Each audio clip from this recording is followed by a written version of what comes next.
ومن يضلل فلا هادي له وأشهد أن لا إله إلا الله وحده لا شريك له وأشهد أن محمدا عبده ورسوله أما بعد. Alhamdulillah, I am in a state of great thankfulness to you for allowing me to come and speak to you on this venue. But the subject of what I want to speak to you about is actually something quite serious indeed. It is this topic of forgotten roots.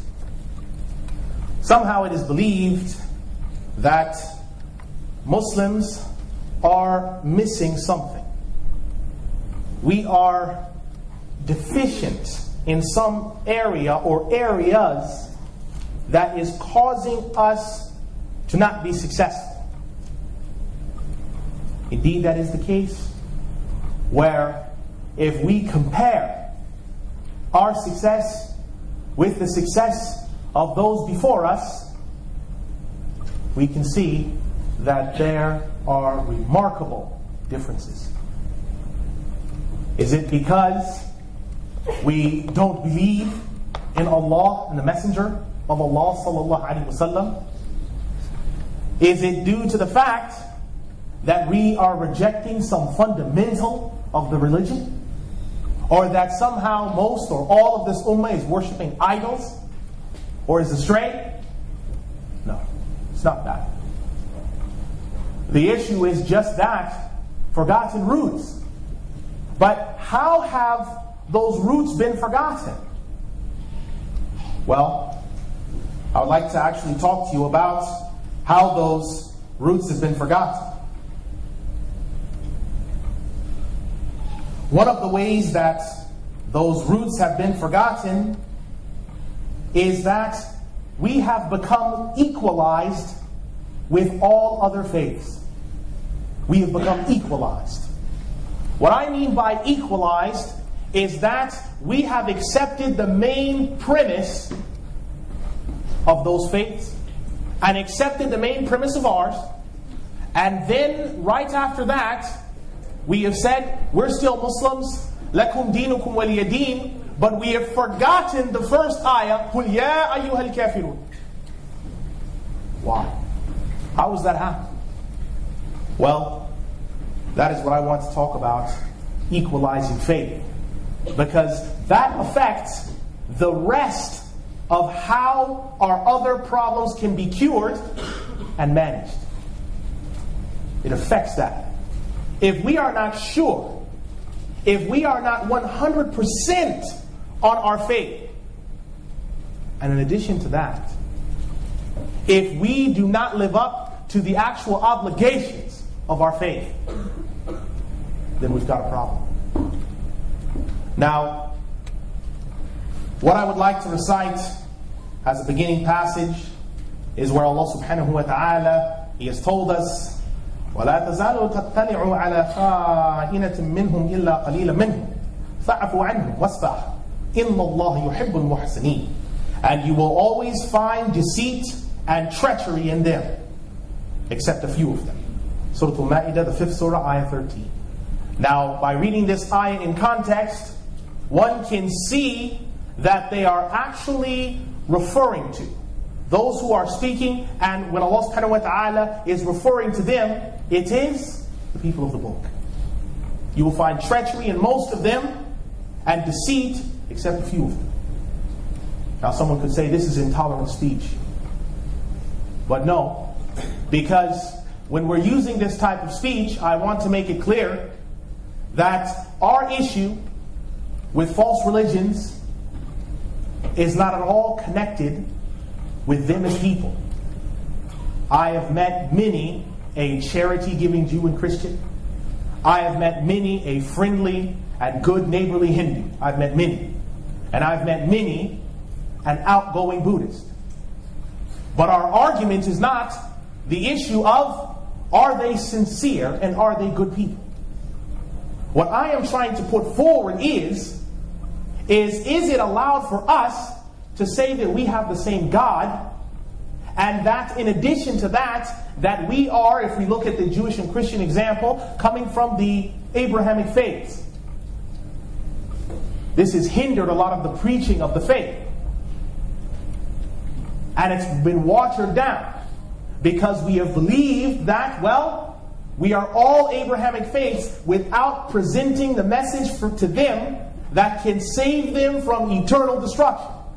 And by not doing that, that has brought back to us Allah subhanahu wa ta'ala's punishment, which in turn has caused heedlessness where we have forgotten our roots. So tonight, I want to make a call back to that. I want to do that. Allah subhanahu wa ta'ala, He has told us, قُلْ إِنَّمَا أَعِدُكُمْ بِوَاحِدًا أَن تَقُومُوا لِلَّهِ مَثْنَى وَفُرَادًا. Say, I preach to you one thing, that you stand up for the sake of Allah in pairs or singly. Surah Sabah, the 34th surah, ayah 46. Notice that it is not in a suggestive form. It is in the imperative. But how can you stand up for the deen and the faith of Allah if you don't know what you're standing for because you've been told there's no point in standing for it because it's all the same in the end? How can you stand for it? It's not possible. Allah subhanahu wa ta'ala has informed us in many ayat about the importance of preaching the faith and presenting it. But there are some that would say it is necessary for us to know about other religions so as not to become intolerant, high-minded, petty, ignorant, arrogant.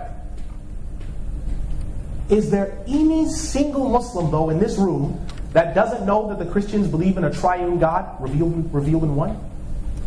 Is there anyone in this room that doesn't know that the Jews deny Jesus Christ as the Messiah of Israel? Is there anyone in this room that doesn't know that the Jews and Christians don't believe in the Prophet Muhammad sallallahu alaihi wasallam? Who here doesn't know that and thinks they are Muslims in the making? Who would think that? So then what is the aim and objective of these panels and these movements?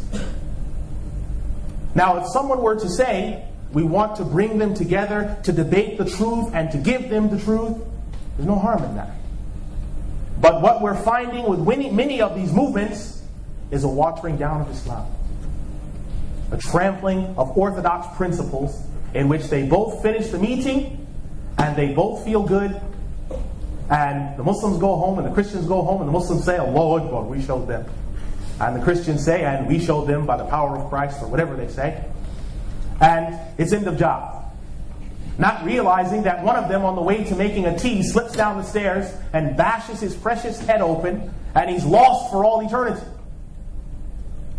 But we don't know that because that's been watered down, and the necessity of knowing the reasons for your faith has also been watered down. What are we going to do? There are those who are hiding the verses about the true nature of what awaits those who disbelieve. And by doing that are suppressing a fundamental of Orthodox creed, which is to preach the faith. Allah subhanahu wa ta'ala, He has said, "Ud'u ila sabili rabbika bil hikmati wal maw'idati al hasana wajadiluhum billati hiya ahsan. Inna rabbaka huwa a'lamu biman dhalla an sabilihi wa huwa a'lamu bil muhtadin." Call to the way of your Lord with beautiful preaching and debate and argue with them in ways that are best.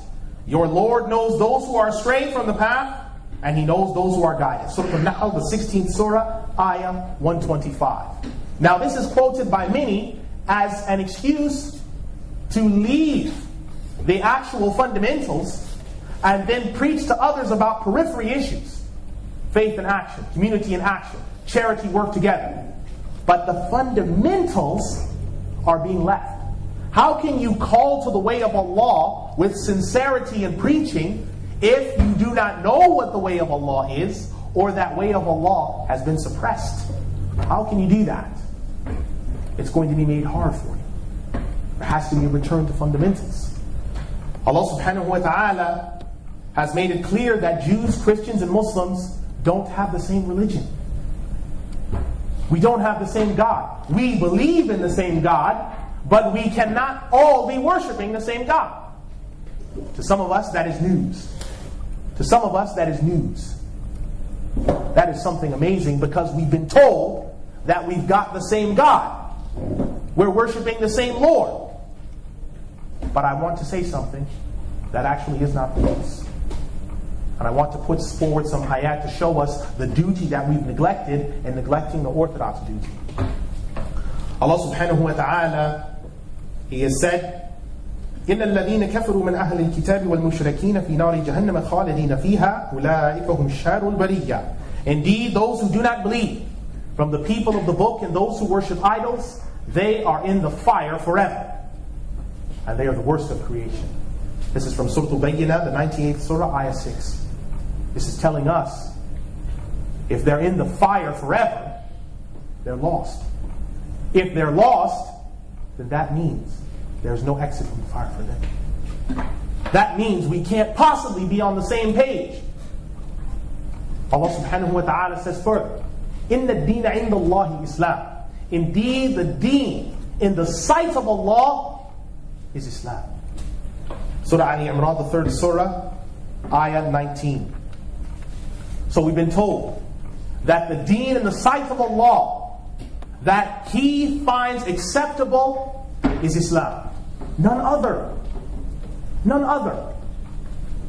It is up to us to make sure we know what that deen of Islam is in His sight is to present it. Allah subhanahu wa ta'ala, He tells us further, وَمَنْ يَبْتَغِي غَيْرَ الْإِسْلَامِ دِينًا فَلَنْ يُقْبَلَ مِنْهُ وَهُوَ فِي الْآخِرَةِ مِنَ الْخَاسِرِينَ. And whoever seeks a religion other than Islam, it will never be accepted from him. And in the hereafter, he will be one of the losers. Surah Ali Imran, the 3rd Surah, Ayah 85. It is unfortunate, but there are some who either do not understand or don't want other Muslims to understand this plain type of speech. This is plain speech.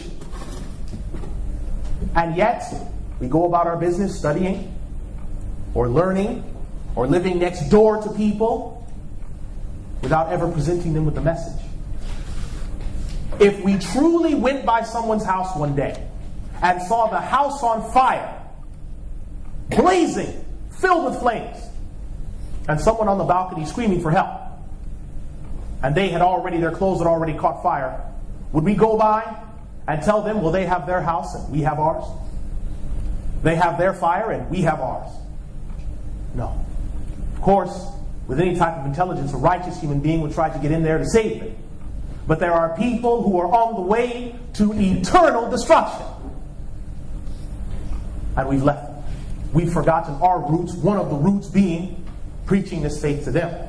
Allah subhanahu wa ta'ala says, وَلَنْ تَرْضَى عَنْكَ الْيَهُودُ وَالنَّصَارَى حَتَّى تَتَّبِعَ مِلَّتَهُمْ. And never will the Jews and Christians be happy with you until you follow their way. Surah Al-Baqarah, the 2nd Surah, Ayah 120. They're 100% sure on what they're doing. They know what they're doing. Do we know what we're doing? And this is another point, again, I want to emphasize the point.